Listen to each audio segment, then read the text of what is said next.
नमस्कार मंडळी, आजचा व्हिडिओ रिक्षा चालकांसाठी आणि टॅक्सी चालकांसाठी अत्यंत महत्त्वाचा आणि धोक्याचा इशारा देणारा होणार आहे। कारण मित्रांनो, राज्याचे परिवहन मंत्री प्रताप सरनाईक यांनी एक निर्णय घेतला असून 20 ऑगस्ट पासून संपूर्ण महाराष्ट्रामध्ये आरटीओ पथकांनी थेट रस्त्यावर उतरून चेकिंग सुरू केली आहे।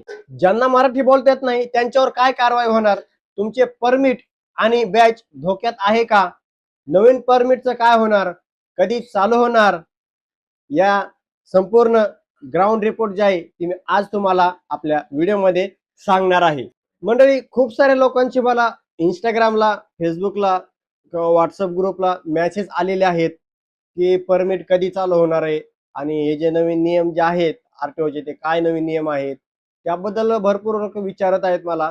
तर त्यासाठी मित्रांनो, आजच्या व्हिडिओमध्ये तुमच्या सगळ्या प्रश्नांचे उत्तर तुम्हाला मिळणार आहे। त्यामुळे मित्रांनो, व्हिडिओ विना स्किप करता पूर्ण बघा आणि MH05 ऑटो ब्लॉग या चॅनलला जर तुम्ही सबस्क्राईब केलेलं नसेल तर चॅनलला सबस्क्राईब करा। आणि तुम्ही आपला व्हॉट्सअप ग्रुप जर जॉईन केला नसेल तर त्याची जॉईनिंग लिंक जी आहे ती आपण आपल्या व्हिडिओच्या डिस्क्रिप्शन बॉक्समध्ये दिलेली आहे।